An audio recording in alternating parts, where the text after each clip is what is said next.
የታላቁ ሊቅ የክቡር አባታችን የአለቃ እያሌው ታምሩ አጭር የሕይወት ታሪክ። በስመ አብ ወወልድ ወመንፈስ ቅዱስ አሐዱ አምላክ አሜን። የቅዱሳኑ ሞት በእግዚአብሔር ፊት የከበረ ነው። መዝሙረ ዳዊት። ልደታቸውና ትምህርታቸው። የኢትዮጵያ ኦርቶዶክስ ተዋሕዶ ቤተክርስቲያን ቋሚ ምስክር የሆኑት አለቃ እያሌው ታምሩ ከአባታቸው ከአቶ ታምሩ የተመኝና ከእናታቸው ከወይዘሮ አሞኝሽ አምባዬ በጎጃም ክፍለ ሀገር በብቸና አውራጃ በእነማይ ወረዳ በታላቁ ደብር ወገዳም በደብረ ድማህ ቅዱስ ጊዮርጊስ ልዩ ስሙ ቤተ ንጉሥ በተባለ ቦታ መጋቢት 23 ቀን 1915 ዓመተ ምህረት በዕለተ ሆሳዕና ተወለዱ። ያለፈውንም የወደፊቱንም የሚያውቅ ልዑል እግዚአብሔር ለበለጠ ክብርና አገልግሎት ያዘጋጃቸው ቢሆንም እድሜያቸው ለትምህርት ሳይደርስ ገና የ3 ዓመት ተኩል ሕፃን ሳሉ በፈንጣጣ ሕመም ምክንያት የዓይናቸውን ብርሃን አጥተዋል። የ8 ዓመት ዕድሜ ልጅ ሳሉ በዓለ ተክለ አልፋን ለማክበር ከአባታቸው ጋር ወደ ዲማ እንደሄዱ በዚያው ትምህርታቸውን ለመቀጠል ስላሰቡ ወደ ቤታቸው አልተመለሱም። ከዚህ ጊዜ ጀምሮ በቅርብ ቤተ ዘመድ እየተረዱ ለ1 ዓመት ያህል ሲማሩ ከቆዩ በኋላ አባታቸው ስላረፉ ኑሯቸው በትምህርት ቤት ብቻ ስለተወሰነ ከቤተሰብ ጋር የነበራቸው ግንኙነት እየቀነሰ መጣ። ይህም ሁኔታ የሚፈልጉትን ትምህርት በአንድ ልብ ለመቀጠል ግድ ብሏቸዋል። ክቡር አለቃ እያሌው ታምሩ ምንም እንኳን ስጋዊ የዓይን ብርሃናቸውን ቢያጡም ልበ ብርሃን በመሆናቸውና ትምህርትን ለመቀበል ፈጣን አእምሮ የታደሉ በመሆናቸው ካሰቡበት ለመድረስ አላገዳቸውም።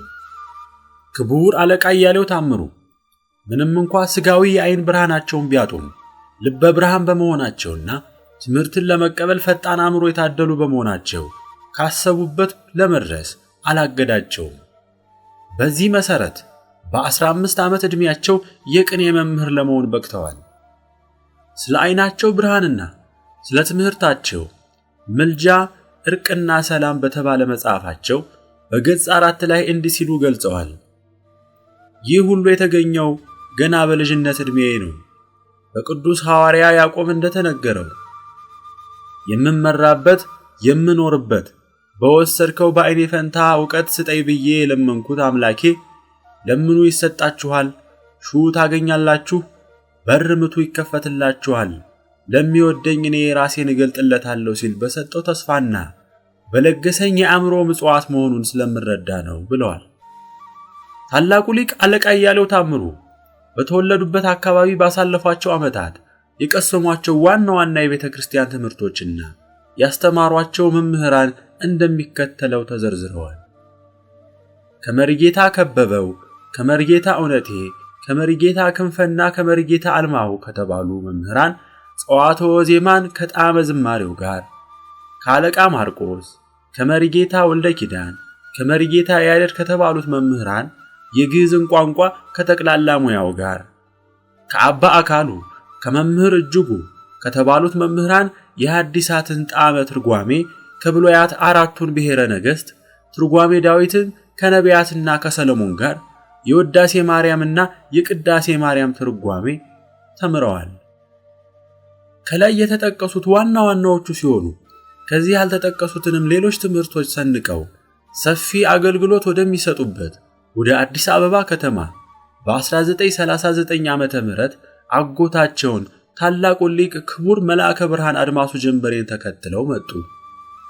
ክቡር አለቃ እያሌው ታምሩ ከዕውቀት ወደ ዕውቀት እያደጉ ከመሄዳቸው በላይ ያወቅኩት ይበቃኛል ሳይሉ ወደ አዲስ አበባም ከመጡ በኋላ በብፁዕ ቅዱስ አቡነ ባስልዮስ መልካም ፈቃድ በጊዜው የቅድስት ሥላሴ መንፈሳዊ ትምህርት ቤት ተብሎ በሚጠራው ትምህርት ቤት ከስመጥሩ መምህር ፊላታዎስ መጽሐፈ ኢሳይያስን፣ መጽሐፈ 10ቱ ወክልኤቱ ደቂቀ ነቢያትን፣ መጽሐፈ አስቴርን፣ መጽሐፈ ዮዲትንና መጽሐፈ ጦቢትን ከነሙሉ ትርጓሜያቸው ተምረዋል። በዳግማዊ ምኒልክ መታሰቢያ ትምህርት ቤት ከመጋቤ ምስጢር ጌራ 8ቱን ብሔረ ኦሪትንና መጽሐፈ ዳንኤልን ከነ ትርጓሜያቸው ከመምህር ጽጌ ኋላ ብፁዕ አቡነ ማርቆስ ዘጎጃም የአርባዕቱን ወንጌል ትርጓሜ ከመምህር ገብረ ማርያም መጽሐፈ ኪዳንንና ትምህርተ ሕቡዓትን ተምረዋል።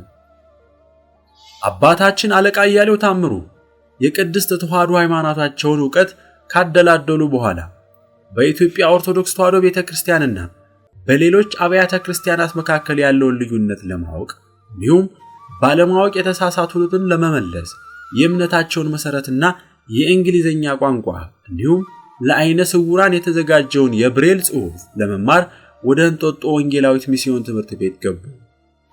በዚያም የፈለጉትን ያህል መቀጠል ባይችሉ የብሬል ጽሑፍና መጠነኛ የሆነ የእንግሊዘኛ ቋንቋ ተምረው ወጥተዋል።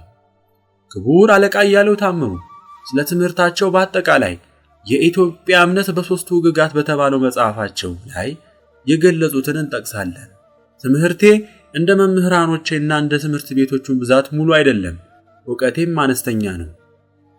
ይህንኑ ከመምህራን ከሞላ ጎደል የሰማሁትን የትምህርት ጣዕም በጥቂቱ እንዳውቀውና እንዳስተውል ያደረገኝ ምሬቱንም ያጠነከረብኝ አዲሱ ዘመን ብዙ የትምህርት አይነቶች ስላስገኘና በወንጌላዊት ሚስዮን ትምህርት ቤት በነበርኩበት ጊዜ በኢትዮጵያ ቤተክርስቲያንና በሌሎቹ አብያተ ክርስቲያናት መካከል ያለውን ልዩነት በደንብ ለማጥናት ስላገዘኝ ከዚያ ወዲህ ራሴን መቆጣጠር ስጀምር ግርማዊ ንጉሠ ነገሥት በሎንዶን ያሳተሙትን መጽሐፍ ቅዱስ በቤተ መጻሕፍት ወመዘክር አዘውትሬ መመልከቴ ከመልአከ ብርሃን አዝማሱ ጀንበሬ ከመምህራን ኢየይስ ወርቄ ጋር በጥብቅ መነጋገሬ ነው። ሆኖም ዕውቀቴ በዚህ ሁሉ ፍጹም ሊሆን አልቻለም። ግን ስለ ኢትዮጵያ ታሪክ፣ ስለ ቀናችሁ ሃይማኖቷና ስለ ተቀደሰው ምግባሯ በእግዚአብሔርና በእሷ መካከል ስላለው ጥሩ ፍቅር በህሊኔ የሚወጣው የሚወርደው ሐሳብ እንደ እሳት ያቃጥለኛል። ቆሜም ተቀምጬ ተኝቼ ተነስቼ በሚሄድበትና በማርፍበት በምበላበትና በምጠጣበት ጊዜ ሁሉ ጥሩ አድርጌ የምመለከተው እሱም ብቻ ነው። በዚህ ምክንያት በመኝታ ጊዜ እንኳን የጤና እንቅልፍ አጥቼ ህልም ይሆንብኝና ኢትዮጵያ ታበጽሕ እደዊሃ ሀበ እግዚአብሔር አሃዱ ነገሩ ለኩሉ ዓለም ያመጽኡ እምሳባ ወርቅ ወስሂን ቃል ወልድ እሁ የናሁ ውእቱ መጽእ ንግሥተ አዜብ ትትነሳ አመለተ ደይን ናሁ መሰግላን መጽኡ እምብሔረ ጽባህ ሁር ትሎ ለዝንቱ ሰረገላ ቃል ሥጋ ሆነ ተሳሃለነ በሞተ ወልዱ ስለሚሉትና እነሱንም ስለመሳሰሉት ቃላተ ሙሴን፣ ዳዊትን፣ ኢሳይያስን፣ ንግሥተ ሳባን፣ ማቴዎስን፣ ዮሐንስን፣ ሉቃስን፣ ፊልጶስንና ጳውሎስን ስጠይቅ አድራለሁ። ይሁን እንጂ ጥበብን የሚሻ ሰው ቢኖር ሳያወላውልና ሳይጠራጠር ከእግዚአብሔር ይለምን፣ እግዚአብሔርም ንፍገት የሌለው አምላክ ነውና ይሰጠዋል ብሎ ሐዋርያው ያዕቆብ እንደተናገረው እግዚአብሔር አምላኬ የለመንኩትን ስላልነሳኝ በዕውቀቴ ሳይሆን በቸርነቱ እየተረዳሁ ይህን መጽሐፍ ሳዘጋጅ ምስጋናዬን ለእሱ አስቀድማለሁ በማለት ገልጸዋል። መንፈሳዊ አገልግሎትና አስተዳደር አለቃ እያሌው ታምሩ ወደ አዲስ አበባ ከመጡ በኋላ የክቡር አጽማቸው ማረፊያ በሆነው ደብረ አሚን ተክለ ሃይማኖት ቤተክርስቲያን የቅኔ መምህር አገልግሎታቸውን በ1939 ዓመተ ምህረት ጀመሩ። በመቀጠልም በዚሁ ደብር መጀመሪያ የሊቀ ጠበብትነት ማዕረግ አግኝተው ያገለገሉ ሲሆን ኋላም የዚሁ ደብር አስተዳዳሪ በመሆን ሰፊ አገልግሎት አበርክተዋል። በኢትዮጵያ ኦርቶዶክስ ተዋሕዶ ቤተክርስቲያን ጠቅላይ ቤተ ክህነት የሊቃውንት ጉባኤ ተመርጠው ከሰኔ ወር 1948 ዓመተ ምህረት ጀምሮ የስብከተ ወንጌል ክፍል አባል ሆነው አገልግለዋል። በኢትዮጵያ ኦርቶዶክስ ተዋሕዶ ቤተክርስቲያን የሊቃውንት ጉባኤ አባል ዋና ሰብሳቢ ሆነው ሰርተዋል። በዚህም የሥራ ዘመናቸው የቤተክርስቲያን የወንጌል ትምህርት በመሆኑ ይህ አገልግሎት ሳይበረዝና ሳይከለስ እምነቱም ትምህርቱም ሥርዓቱም ተጠብቆ ከትውልድ ወደ ትውልድ እንዲተላለፍ ለማድረግ የሚያስችለውን መንገድ ለመቀየስ በተሰጣቸው ኃላፊነት ደከመኝ ሰለቸኝ ሳይሉ ሌት ተቀን ሰርተዋል። አልፎ አልፎም ከውስጥም ሆነ ከውጭ ለሚነሱት መናፍቃን መልስ በመስጠት በቤተክርስቲያኒቱ በጊዜው የሚታተሙትን መጽሐፍ በማረምና ለሕትመት እንዲበቁ በማድረግ ስለ ቤተክርስቲያንም ሆነ ስለ ቅድስት ሀገራችን ኢትዮጵያ ለሚጠይቁ ጥያቄዎች መልስ በመስጠት ለበዓላትም ሆነ በሌሎች አጋጣሚዎች በራዲዮ፣ በቴሌቪዥን፣ በመጽሔቶችና በጋዜጦች ትምህርትና ምክር በማስተላለፍ ሀገራዊና ሃይማኖታዊ ኃላፊነታቸውን ተወጥተዋል። ክቡር አለቃ አያሌው ታምሩ በነበራቸው ዕውቀትና ኃላፊነት ሐዲስ ኪዳንን በግዕዝና በአማርኛ፣ መጽሐፈ ግጻዌ፣ ሃይማኖተ አበው የተባሉትን መጻሕፍት ከሌሎች የጉባኤው አባላት ጋር ተርጉመው እንዲታተሙ አድርገዋል። ከነዚህም በተጨማሪ በግላቸው ገድለ አቡነ ገብረ መንፈስ ቅዱስን፣ ገድለ ቅዱስ ጊዮርጊስን፣ ገድለ ቅዱስ ቴዎድሮስና አድልዮስን ከግዕዝ ወደ አማርኛ ተርጉመዋል። ከሊቃውንት ጉባኤ ሰብሳቢነት ሥራቸው ላይ ደርበው በተጨማሪ የኢትዮጵያ ኦርቶዶክስ ተዋሕዶ ቤተክርስቲያን ጠቅላይ መስሪያ ቤት የታሪክና የሥነ ጽሑፍ ማደራጃ ዋና መምሪያ ሥራ አስኪያጅ በመሆን አገልግለዋል። በኢትዮጵያ ቤተክርስቲያን ጠቅላይ ሥራ አስኪያጅ ሊቀመንበርነት በሚመራው የኢትዮጵያ ኦርቶዶክስ ተዋሕዶ ቤተክርስቲያን ትንሣኤ ዘጉባኤ ማተሚያ ቤት የአስተዳደር ጉባኤ ውስጥ አባል ሆነው ሰርተዋል። በትንሣኤ ዘጉባኤ ማሳተሚያ ድርጅት ውስጥ የመጽሐፍት አዘጋጅ ኮሚቴ አባል ሆነው አገልግለዋል። በቀዳማዊ ኃይለ ሥላሴ ዩኒቨርሲቲ መንፈሳዊ ኮሌጅ ከ1954 ዓ.ም እስከ 1964 ዓ.ም እንዲሁም በተግባረድ ትምህርት ቤትና በቅዱስ ጳውሎስ ከፍተኛ መንፈሳዊ ትምህርት ቤት መንፈሳዊ ትምህርት አስተምረዋል። ከኢትዮጵያ አይነ ስውራን ማህበር መስራቾች አንዱ ሲሆኑ መጀመሪያ የማህበሩ ምክትል ፕሬዝዳንት ኋላም የቦርድ ሊቀመንበር በመሆንም አገልግለዋል። በግላቸው ያዘጋጇቸው መጽሐፍት ክቡር አለቃ አያሌው ታምሩ በሕይወት ዘመናቸው ያበረከቷቸው አገልግሎቶች ዝርው ሆነው አልቀሩም። በመጽሐፍ ጥራዝ አዘጋጅተውና አሳትመው ለትውልድ ያስተላለፏቸው መጽሐፍት 9 ሲሆኑ በይዘታቸው በሁለት የተከፈሉ ናቸው። በአንደኛው ክፍል ያሉት የቤተ ክርስቲያንና የኢትዮጵያ ማንነት ለኢትዮጵያን ለማስተማር የተዘጋጁ ሲሆኑ በሁለተኛ ክፍል ያሉት ደግሞ ከቤተ ክርስቲያንም ውስጥ ሆነ ከቤተ ክርስቲያን ውጭ ለተነሱና ለሚነሱ መናፍቃን መልስ በመስጠት የምዕመናንን ልቦና ለማጽናት የሚያስችል መልእክት የሚያስተላልፉ ናቸው። ከነዚህ መጽሐፍት ውስጥ 5ቱ በቤተ ክህነት አገልግሎት ላይ የተዘጋጁ ሲሆኑ 4ቱ ደግሞ ከቤተ ክርስቲያን አገልግሎት በግፍ ከታገዱበት ከ1988 ዓ.ም በኋላ የተዘጋጁ ናቸው። በቤተ ክህነት አገልግሎት ላይ በነበሩበት ጊዜ ያዘጋጇቸው መቼ የተለመደና ከተኩላ ዝምድና፣ የኢትዮጵያ እምነት በሦስቱ ሕግጋት፣ የኑሮ መሰረት ለሕፃናት፣ ወላዲተ አምላክ በኢትዮጵያ፣ የጽድቅ በር የተባሉት መጽሐፍት ናቸው። ከሥራ ገበታ ከታገዱ በኋላ በመኖሪያ ቤታቸው ሆነው ያዘጋጇቸው ደግሞ ምልጃ፣ ዕርቅና ሰላም፣ ተአምርና መጽሐፍ ቅዱስ፣ መልእክተ መንፈስ ቅዱስ፣ ዜና ሕይወት ዘቅድስተ ቅዱሳን እማምላክ የተባሉ ናቸው። የቤተሰብ ሁኔታ ክቡር አለቃ አያሌው ታምሩ በቤተ ክርስቲያን ሥርዓት መሠረት በሥርዓተ ተክሊል ወይዘሮ ርብቃ ልሳነ ወርቅ ጋር ሚያዝያ 12 ቀን 1950 ዓ.ም ጋብቻ ፈጽመው 14 ልጆችና 12 የልጅ ልጆች ለማፍራት ታድለዋል። ስለ ቅን አገልግሎታቸው የተሸለሟቸው ሽልማቶች ክቡር አባታችን አለቃ አያሌው ታምሩ እጅግ ይወዷቸውና ያከብሯቸው በነበሩት በግርማዊ ቀዳማዊ ኃይለ ሥላሴ ንጉሠ ነገሥት ዘኢትዮጵያ መልካም ፈቃድ በ1941 ዓመተ ምህረት የመምህራን ሽልማት ሜዳይ፣ በ1962 ዓመተ ምህረት የኢትዮጵያ የክብር ኮከብ የፈረሰኛ ደረጃ ኒሻን ተሸልመዋል። ከቤተ ክህነት አገልግሎት ስለመሰደዳቸው ክቡር አለቃ አያሌው ታምሩ ከቅርብ ጊዜ ወዲህ የኢትዮጵያ ኦርቶዶክስ ተዋሕዶ ቤተክርስቲያን እምነት፣ ትምህርት፣ ሥርዓትና አስተዳደር ከጊዜ ወደ ጊዜ እየተለወጠና እየተበላሸ መሄዱ በእጅጉ ያሳዝናቸው ስለነበረ የቤተክርስቲያኒቱ የሊቃውንት ጉባኤ ዋና ሰብሳቢ እንደመሆናቸው መጠን ጥፋቱ እንዲታረም ብዙ አቤቱታና ተማጽኖ ጉዳዩ ወደሚመለከተው ወደ ቤተክርስቲያኒቱ ቅዱስ ሲኖዶሱን በመሰረተውና በሚመራው በመንፈስ ቅዱስ ስም ተማጽነው ቢያቀርቡ ሲኖዶስ ጉዳዩን ለማፈን ከመሞከር በስተቀር ምንም እርምጃ ሳይወስድ ቀርቷል። እሳቸውም ያቀረቡት ጥያቄ መፍትሄ ባለማግኘቱ ጉዳዩን ለሚመለከተው ለኢትዮጵያ ሕዝበ ክርስቲያን ለማሳወቅና በቤተ ክርስቲያን ላይ አመጽ የሚፈጽሙትን ፓትርያርኩንና የእሳቸውን ተባባሪ የሆኑ ጳጳሳትን ባላቸው ከፍተኛ ኃላፊነትና ስልጣነ ክህነት በስልጣነ አብ ወወልድ ወመንፈስ ቅዱስ በስልጣነ ጴጥሮስ ወጳውሎስ ለማውገዝ ተገደዋል። ከዚህ በተጨማሪ የኢትዮጵያ ኦርቶዶክስ ተዋሕዶ ቤተክርስቲያን ካህናት በጸሎተ ቅዳሴ ጊዜ የአመፀኛውን ፓትርያርክ ስም እንዳይጠሩ ውግዘት አስተላልፈዋል። ምዕመናንም ከአመፀኞቹ ካህናት ምንም አይነት አገልግሎት ማግኘት የማይችሉ መሆናቸውን ተገንዝበው ሕይወታቸውን በጥንቃቄ እንዲመሩ አሳስበዋል።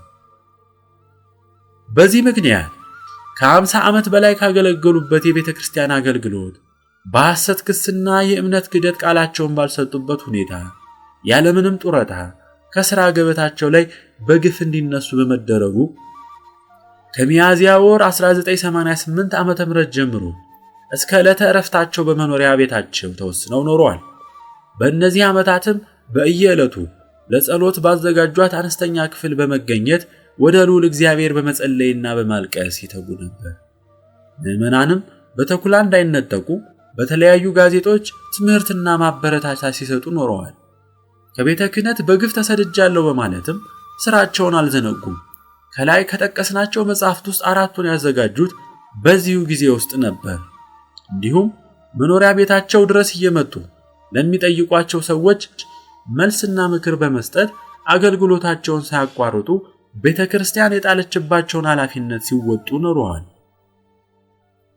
ዕረፍታቸውና የቀብር ስነ ሥርዓት ክቡር አባታችን ምንም አገራቸውና ቤተክርስቲያናቸውን ለማገልገል በቁርጥ ሐሳብ ሲሰሩ ቢኖሩም ከአዳም ጀምሮ ለሰው ልጆች ሁሉ የተሰጠውን የሥጋ ሞት ለመቅመስ የእሳቸው ተራ በመድረሱ ለጥቂት ቀናት በሕመም ከሰነበቱ በኋላ ነሐሴ 14 ቀን 1999 ዓመተ ምህረት እጅግ ይወዷት የነበረችው የእመቤታችን የቅድስት ድንግል ማርያም መታሰቢያ የሆነው ጾመ ፍልሰታ ሱባኤ ሲጠናቀቅ በልጇ ፈቃድ የሰላም እንቅልፍ እንዳንቀላፉ ያለምንም ጻሕር ከዚህ ዓለም ወደ ዘላለም ሕይወት ተሸጋግረዋል።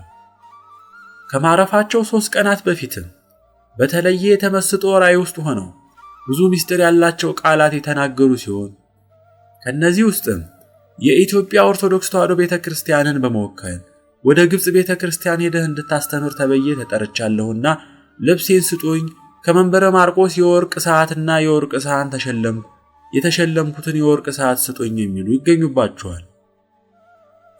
የክቡር አባታችን የቀብር ስነ ሥርዓት ነሐሴ 17 ቀን 1999 ዓመተ ምህረት ብዙ ዘመን ባገለገሉበት የአዲስ አበባው ደብረ አሚን ተክለ ሃይማኖት ቤተክርስቲያን ብዙ ሕዝብ በተገኘበት ተፈጽሟል። የዕረፍታቸው 40ኛ ቀን መታሰቢያም መስከረም 17 ቀን 2000 ዓመተ ምህረት በጸሎት ታስቧል። ስለ ክቡር አባታችን አለቃ እያሌው ታምሩ ከብዙ በጥቂቱ ከረጅሙ ባጭሩ ለመጥቀስ ሞከርን እንጂ የእሳቸው ትምህርት በብዙ ኢትዮጵያን ልብ ውስጥ የተጻፈ መሆኑ እሙን ነው። ትጉሁ የወንጌል ገበሬ አባታቸው ሐዋርያው ቅዱስ ጳውሎስ እንደተናገረው ለእግዚአብሔር ኖረው ለእግዚአብሔር የሞቱ ደም አልባ ሰማዕትነትን የተቀበሉ አባት ናቸው። ቅዱስ ጳውሎስ እንዳለ እኔ በሕይወት ብኖር ክርስቶስን ለማገልገል ነው፣ ብሞትም ዋጋ አለኝ።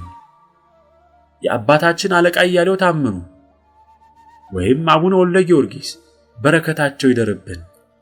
ክብርና ምስጋና ለአብ ለወልድ ለመንፈስ ቅዱስ እንዲሁም ለእመቤታችን ለቅድስት ድንግል ማርያም ይሁን፣ አሜን። የኑሮ መሰረት ለሕፃናት። ይህ መጽሐፍ ለግርማዊ ቀዳማዊ ኃይለ ሥላሴ 70ኛ ዓመት በዓለ ልደት መታሰቢያነት የተዘጋጀ ነው። በተለይ ለሕፃናት መማሪያነት ታስቦ የተዘጋጀ ስለሆነ መሰረታዊ የመጀመሪያ ደረጃ የሃይማኖት ትምህርት ይገኝበታል። የተዘጋጀው ለሕፃናት እንዲስማማ በማሰብ በ3 አይነት መልክ ማለት በስድ ንባብ፣ በግጥምና በጥያቄ ነው። የግዕዝና የአማርኛ ፊደል፣ ቁጥርና ፊደለ ሐዋርያ ይገኝበታል። የስነ ፍጥረትና የሔዋን ተፈጥሮ ታሪክ ይገኝበታል። 10ሩ የኦሪት ትእዛዛትና 6ቱ የወንጌል ትእዛዛት ተዘርዝረውበታል። ስለ ባልና ሚስት ስልጣን፣ ስለ ባልና ሚስት መፈቃቀርና መከባበር ትምህርት ይሰጣል።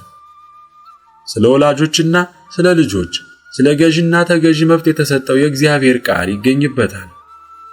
እግዚአብሔርን መፍራት፣ ንጉሥን ማክበር እንደሚገባም ያስተምራል። የዘወትር ጸሎትና ምስጋናም ይገኝበታል።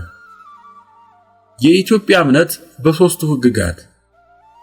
ይህ መጽሐፍ እምነት በኢትዮጵያ ያለውን አጠቃላይ ታሪክ ያቀርባል። ሦስቱ ሕግጋት የተባሉት ሕገ ልቦና፣ ሕገ ኦሪትና ሕገ ወንጌል መሆናቸውንና በእነዚህ ሕግጋት እምነት በኢትዮጵያ እንዴት እንዳደገ እንደመጣ በስፋት ያብራራል። ኢትዮጵያ በሦስቱም ሕግጋት ጊዜ እግዚአብሔርን በመከተል ያላቋረጠች አገር መሆኗን ያስረዳል። ኢትዮጵያ በሦስቱም ሕግጋት ጊዜ እግዚአብሔርን ከመከተል ያላቋረጠች አገር መሆኗን ያስረዳል። በሦስቱ ሕግጋት ጊዜ ኢትዮጵያ ከእግዚአብሔር ያገኘቻቸውን ሀብታት በዝርዝር ይገልጻል። ኢትዮጵያውያን እንዴት በሕገ ልቦናና በሕገ ኦሪት እየተመሩ በሕገ ወንጌል ጌታችን ኢየሱስ ክርስቶስን ለመቀበል እንደበቁ ያብራራል። ስለ ኢትዮጵያ ታሪክ በአንዳንድ የውጭ አገር ጸሐፊዎች የተጻፈውን በማስተባበል ከኢትዮጵያውያን አባቶች የተገኘውን እውነተኛ ታሪክም ያቀርባል። የግዕዝ ቋንቋ መሰረትና እድገት ያትታል። ክህነት በኢትዮጵያ መቼ እንደተጀመረ ያመለክታል። የታላቁን ካህን የመልከ ጼዴቅን ኢትዮጵያዊነትም ያስረዳል። የኢትዮጵያን ንጉሠ ነገሥት መንግስት መሰረቱና እድገቱ እንዴት እንደሆነም ያስተምራል። ንግሥተ ሳባ ወይም ንግሥተ አዜብ ኢትዮጵያዊት መሆኗንና ከንጉሥ ሰለሞን ቀዳማዊ ምኒልክን እንደጸነሰችም ያስረዳል። ቀዳማዊ ምኒልክ ከእስራኤል ታቦተ ጽዮንንና መጽሐፍተ ብሉያትን ይዞ ከሌዋውያን ካህናት ጋር ወደ አክሱም እንደተመለሰም ያስረዳል። አምስቱን አዕማደ ምስጢር በስፋትና በጥልቀት ያስተምራል። ፍቅረ እግዚአብሔርና ፍቅረ ቢጽ ምን እንደሆኑ ያስተምራል። ፍቅር፣ ጸሎት፣ ጾም፣ ምጽዋት፣ ስግደት፣ ትህትና፣ ንጽህና፣ ትዕግስት፣ ንስሐ፣ ተዘክሮተ እግዚአብሔርና ምስጋና ምን እንደሆኑ መሰረታቸው ምን እንደሆነም ጥቅማቸው ምን እንደሆነ ያብራራል። በኢትዮጵያ የሚከበሩት በዓላት የትኞቹ እንደሆኑና መሰረታቸው ምን እንደሆነ ያስተምራል። መቼ ተለመደና ከተኩላ ዝምድና። ይህ መጽሐፍ ከአባ አየለ ተክለ ሃይማኖት ዘአብያዲ ለተጻፈው የኢትዮጵያ ቤተክርስቲያን ስለ ክርስቶስ ባህሪያት አካላዊ ተዋህዶ የምታምነው ትምህርት የተባለ መጽሐፍ ሙሉ መልስ ሆኖ የተዘጋጀ ነው። አባ አየለ የኢትዮጵያ ቤተክርስቲያን የሮማ ካቶሊክ ቤተክርስቲያን ስለ ክርስቶስ የሚያምኑበት እምነትና ትምህርት ልዩነቱ የቃል አገላለጥ እንጂ የምስጢር አይደለም በማለት የገለጹትን ሐሳብ በመቃወም በመካከላቸው ሰፊ ልዩነት መኖሩን ልዩነቱ ምን እንደሆነ በስፋትና በጥልቀት ያብራራል። በተዋህዶ እምነትና በጸጋና በቅባት መካከል ያለውን ልዩነት በስፋት ያብራራል። በኢትዮጵያ ቤተክርስቲያን በግብጽ መንበረ ማርቆስ መካከል ያለውን የእምነት አንድነት ያስረዳል።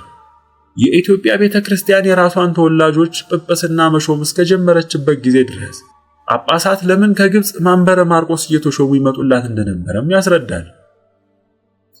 ባህርየ መለኮት ከባህርየ ትስብእት፣ አካለ መለኮት ከአካለ ትስብእት ስለተዋሃደ ይህም ተዋህዶ ከመዋሃድ በፊት በመለኮትና በትስብእት መካከል ያለውን ልዩነት አጥፍቶ አንድነትን አጸናው። ቃል ሥጋ ሆኖ ክርስቶስ ተባለ በማለት የኢትዮጵያ ቤተክርስቲያን ስለ ጌታችን ኢየሱስ ክርስቶስ የምታምነውን እምነትና ትምህርት በስፋትና በጥልቀት ያብራራል። ወላዲተ አምላክ በኢትዮጵያ። ይህ መጽሐፍ በኢትዮጵያ በተለይም ስለ እመቤታችን ቅድስት ድንግል ማርያም ያለውን አስተሳሰብ፣ ትምህርትና ባህል የሚገልጽ ነው። ልዑል እግዚአብሔር ኢየሱስ ክርስቶስ ኢትዮጵያን ለእናቱ ለእመቤታችን ርስት፣ ሕዝቧንም አስራት አድርጎ መስጠቱን ያስረዳል። ጌታችን ኢየሱስ ክርስቶስ በመስቀል ላይ ሳለ እነሆ ልጅሽ እነኋት እናትህ በማለት በእመቤታችንና በክርስቲያኖች መካከል የአደራ እናትነትንና የአደራ ልጅነትን እንደመሰረተ ያስተምራል። ስለ እመቤታችን ዕረፍትና ትንሣኤ ይተርካል። ስለ እመቤታችን የሚገባውን አጠራር፣ ምልጃና ምስጋና ያስተምራል። እመቤታችን ስግደት፣ አምሃና በረከት እንደሚገባትም ያስተምራል። በኢትዮጵያ ኦርቶዶክስ ተዋህዶ ቤተክርስቲያን በእመቤታችን ስም የሚከበሩት በዓላት የትኞቹ እንደሆኑና እንዴት እንደሚከበሩ ይገልጻል። በአጠቃላይ ኢትዮጵያ ስለ እመቤታችን የምታደርገውን ሁሉ አምላክ ተብላ ሳይሆን አምላክን የወለደች የአምላክ እናት ተብላ መሆኑን፣ ይህም የክርስትና እምነት ትምህርትና ሥርዓትን ተስተካክሎ ወደ አገራችን ከገባበት ጊዜ ጀምሮ የኖረ እንጂ ኋላ የመጣ ለመሆኑን ያስረዳል። የጽድቅ በር። ይህ መጽሐፍ በተለይ ጾምን በተመለከተ በኢትዮጵያ ኦርቶዶክስ ተዋህዶ ቤተክርስቲያን ያለውን እምነት የሚገልጥና የሚያብራራ ነው። የጾምን ትርጉም ያስረዳል። የጾምን አጀማመርና ሥርዓት ይገልጻል። በብሉይ ኪዳን የነበረውን የጾም ሥርዓት ያብራራል። ጾም በሐዲስ ኪዳን ያለውን ቦታና የአፈጻጸም ሥርዓቱን ይዘረዝራል። በሐዲስ ኪዳን ስላሉት አጽዋማት አብይ ጾም፣ ሰሞነ ሕማማት፣ ጾመ ድኅነት፣ ጾመ ስብከት፣ ጾመ ሐዋርያት፣ ጾመ ፍልሰታ፣ ጾመ ገሃድና ጾመ ነነዌ ልዩ ገለጻ ይሰጣል። የጾም ኃይሎቿ ምን እንደሆኑ ይዘረዝራል። አርምሞ ምን እንደሆነና ለምን እንደሚጠቅምም ያስረዳል። የኅብረት ጾም ምን እንደሆነና ምን መልክ እንደሚፈጸም ጥቅሙም ምን እንደሆነ ይገልጻል። ምልጃ፣ ዕርቅና ሰላም። ይህ መጽሐፍ የኢትዮጵያ ኦርቶዶክስ ተዋሕዶ ቤተክርስቲያን በተለይ ምልጃና ዕርቅን በተመለከተ ያላትን እምነት በጥልቀትና በስፋት ለማስተማር የተዘጋጀ ነው። ምልጃ ወይም ዕርቅ ምን ማለት እንደሆነ፣ ቃሉ ስንት አይነት መልኮችና አገባቦች እንዳሉት ያስረዳል። የምልጃ መልኮች ምን እንደሆኑ ያስረዳል። ምልጃ ወይም ዕርቅ በብሉይ ኪዳን በምን መልክ ይፈጸም እንደነበር ይገልጻል። ሰውን ከእግዚአብሔር ለማስታረቅ ከአዳም ጀምሮ የነበሩ ካህናትና ነቢያት የፈጸሙትን ምልጃ ይዘረዝራል። ጌታችን ኢየሱስ ክርስቶስ ሰውን ለመቤዠት የፈጸመውን የአስታራቂነት ሥራ በስፋት ያትታል። ጌታችን የአስታራቂነቱን ሥራ በመስቀል ላይ ሞቶ ከፈጸመ በኋላ የአስታራቂነትን ሥልጣን ለቅዱሳኑ እንደሰጠ ያስተምራል። የቅድስና ምንጭ እግዚአብሔር ቅድስናን ለአገልጋዮቹ እንዴት እንደሚያድል ያስረዳል። የመላእክት፣ የእመቤታችን፣ የመስቀል፣ የቤተ ክርስቲያንና የጻድቃን የሰማዕታት ቅድስና እንዴት እንደሆነ ልዩነቱ ምን እንደሆነ ያስረዳል። ሃይማኖት፣ ድህነትና ሰላም ምን እንደሆኑ ያስረዳል። ጸጋና መሰረቱ ተገልጾበታል። ተአምርና መጽሐፍ ቅዱስ። በዚህ መጽሐፍ ውስጥ ከጥላሁን መኮንን መጽሐፍተ ኑፋቄ በመጽሐፍ ቅዱስ ዓይን ሲታዩ በሚል ርዕስ ለተጻፈ መጽሐፍ መልስ ሆኖ የተዘጋጀ ነው። የተዘጋጀው ለእመቤታችን ለድንግል ማርያም ክብር ሲሆን መታሰቢያነቱ ለክቡር አቶ ሙሉጌታ ገብረወልድ ነው። ተአምር፣ ገድልና ድርሳን ምን እንደሆኑ ይገልጻል። በኢትዮጵያ ቤተክርስቲያን ተአምር፣ ገድልና ድርሳን እየተባሉ የሚጠሩት መጽሐፍት የመጽሐፍት ቅዱሳት ፍሬ ነገር የሚያብራሩ የሚያስተምሩ እንጂ መጽሐፍ ቅዱስን የማይቃወሙ መሆናቸውን ያስተምራል። በተለይ ተአምር ማለት ምን ማለት እንደሆነና በብሉይ ኪዳንና በሐዲስ ኪዳን የነበረውንና ያለውን መልክ ያሳያል። ተአምርና መጽሐፍ ቅዱስ የማይለያዩና የማይነጣጠሉ ጥንትና ፍጻሜ መሆናቸውን ከብሉያት ከሐዲሳት ማስረጃ እያጣቀሰ የሚያስተምር ነው። አምላካችን በእመቤታችን አማካኝነት ያደረገውን ተአምራት ተአምረ ማርያም ያስረዳል። ስለ እመቤታችን ቅድስና፣ ንጽህና፣ ድንግልናና አማላጅነት በኢትዮጵያ ቤተክርስቲያን የሚታመነውን ትምህርት ይገልጻል።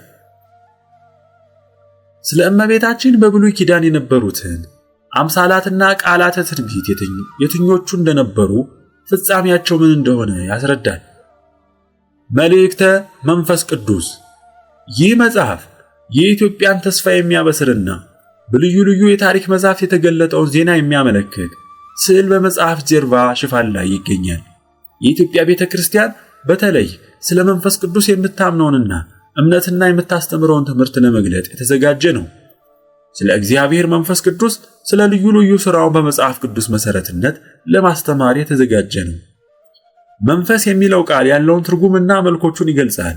መንፈስ ቅዱስ ማን ነው ወይም ምንድን ነው ለሚለው ጥያቄ በመጽሐፍ ቅዱስ መሰረትና ሰፊና ጥልቅ መልስ ይሰጣል።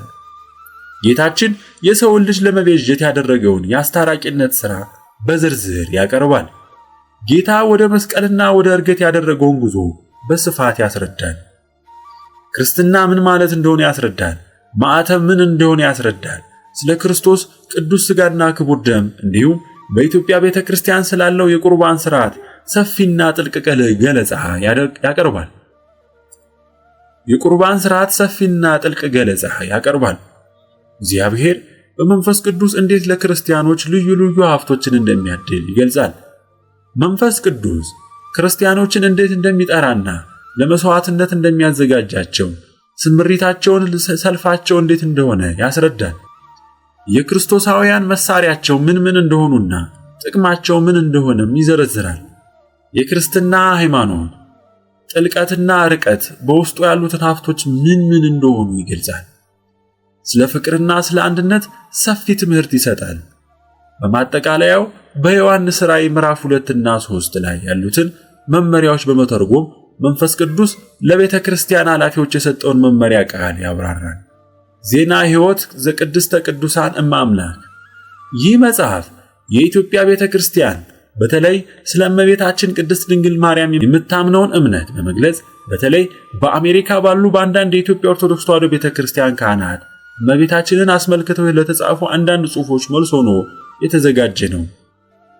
በሙሴ ድንኳንና በሰለሞን ቤተ መቅደስ የነበረችው ቅድስተ ቅዱሳን እመቤታችን ምሳሌ እንደነበረች ያስረዳል።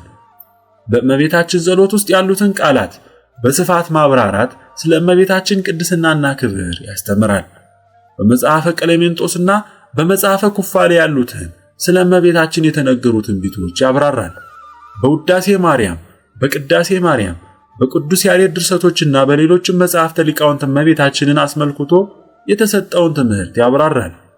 እመቤታችን ከጥንተ አብሶ ነፃ መሆኗንና በስነ ፍጥረት በአምላክ ቸርነት ታስባ ተመርጣ ከአዳም ጀምሮ እስከ ወላጆቿ ድረስ በንጹህ ዘርነት በአባቶቿ ወገብ ተቋጥራ ከትውልድ ወደ ትውልድ እየተላለፈች መኖሯን ያስተምራል። እመቤታችን የተፈጠረችው ለሰው ዘር ሁሉ ሕይወትና መሰረት ሆና መሆኑን ያስረዳል።